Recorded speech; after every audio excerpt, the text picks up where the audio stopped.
Greetings, Sagittarius. Welcome to Leo season and welcome to your reading. A good period for you after all of that 8th house energy. I'm feeling it.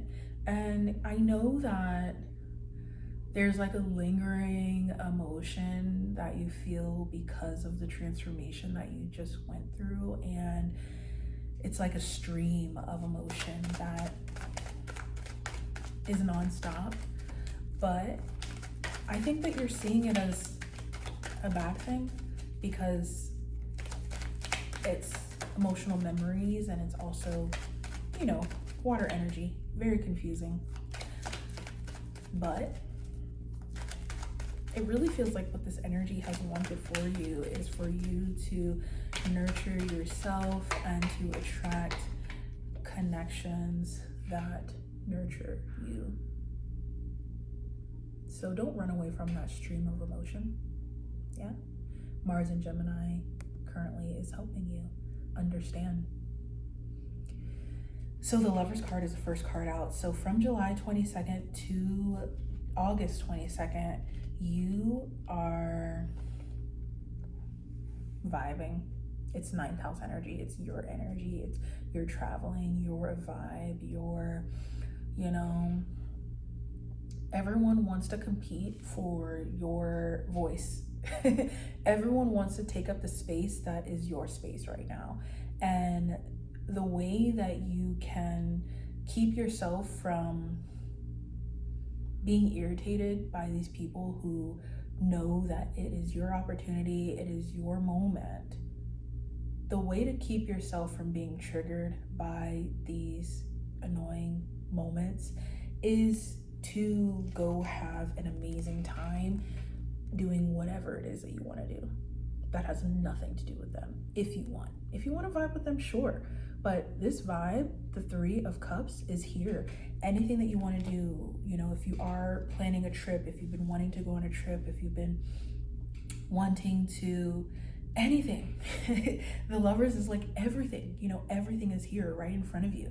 You want to go eat at this place, you want to go, connect with this person, you want to go, whatever it is that you want to do, go do it. And it'll immediately dissipate this competitive energy that is, I don't want to say it's in your mind because it's like literally, but I mean, that's what this energy is saying. It's literally saying it's in your mind. The competitive energy is in your mind.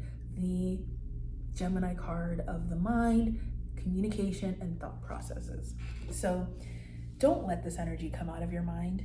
Don't let it out because you're just going to let people see that they're winning. They're actually doing what they want to do, which is irritate you by taking up the space that's your space right now. The other thing that you can do is, I'm feeling with all of this Virgo energy coming in. So as of today, on July 25th, Mercury moved into Virgo, into your 10th house. When I say the space is yours, when I say the stage is yours, the stage is yours. The stage is yours. But what you want to do is make all of these opportunities super, super small in your mind. You have a habit, here we are. You have a habit of magnifying every single thing that comes into your energy, your sphere, because you like to make magic with what you have, and why not put it on display? Why not make it bigger? And you can make things big, but Virgo is very detail oriented. And there are a lot of details that if you focus in on them now, the Magician, you will create solutions to things that have been on hold for at least a year, likely longer.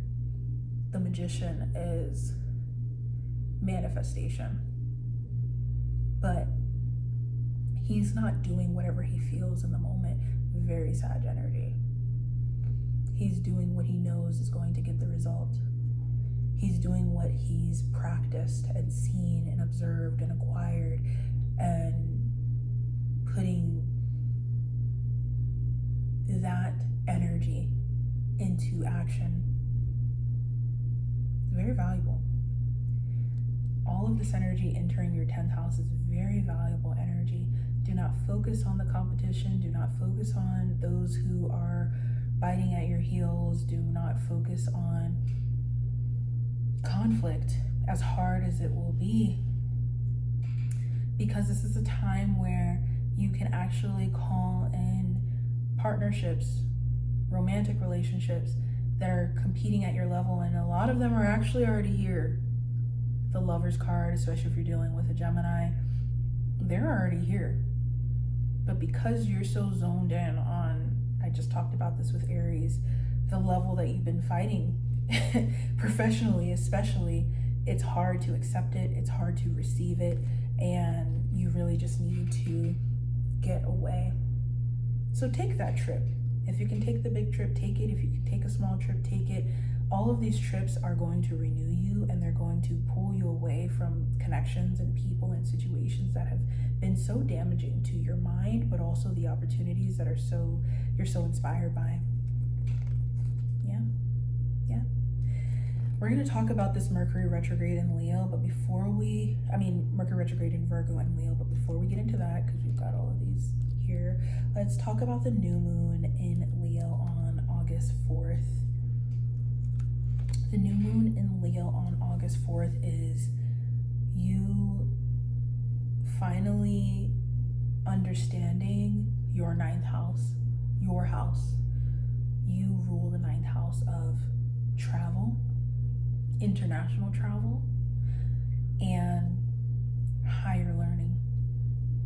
So higher learning, definitely a lot within that we can dive into, but right here I really am feeling this travel realization coming in. It's not just going and having a fun trip, and that is very necessary to do that, but what the new moon in your 9th house in Leo is actually teaching you and equipping you with, it's showing you that no matter what you go through, if you put yourself in a different environment, if you move yourself from the physical space that you are in that is causing you to be struggling, and it's creating strain and it's creating sorrow, you're dealing with loss, if you physically move yourself away from those people, that place, that house, that, if you physically go into a new space and a new environment, it will rejuvenate you. It will literally heal you all on its own. And it's like, wow, that's incredible. And it is incredible. And it's about time that you allow you to receive the wisdom that is yours, right? It's the 9th house. It's about time that you integrate that practice into your life long term. The new moon set intentions around how you will change your life and bring deep healing to your life by going to places that you've never been before, going as far as you want, or as going to the unique places that you've never been before.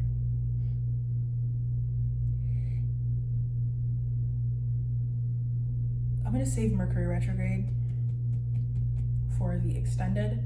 Let's talk about love, and then we'll get into this extended reading. Venus enters Virgo on August 4th, and so love for you is you're in this long-term space.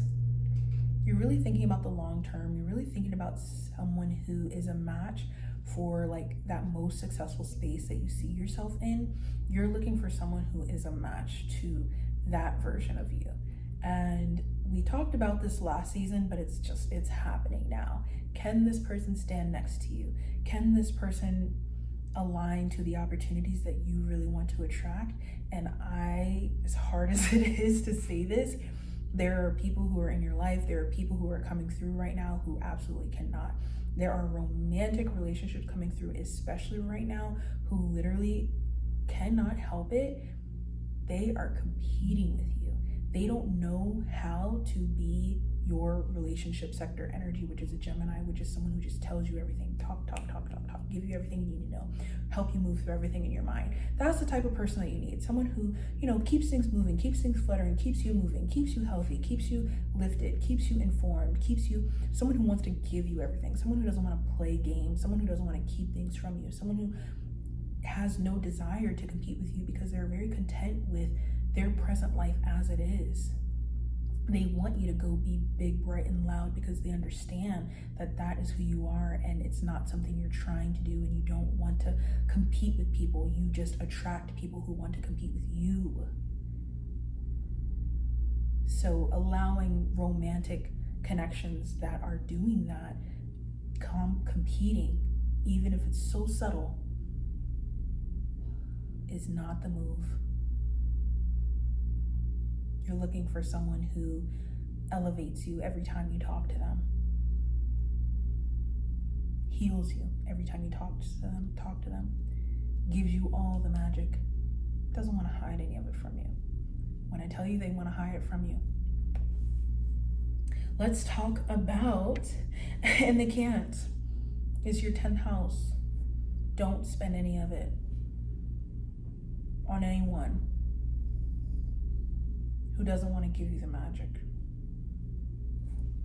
Let's talk about Mercury retrograde and the full moon in Aquarius in your extended.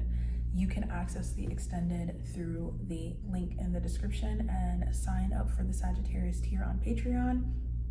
You can schedule private and birth chart readings with me through the link in the description. The Leo season kickoff, the show, is out now on YouTube, and this Leo season playlist stage is out on Apple Music, and the link is in the description. Bye, Sagittarius. I will see you in your extended now.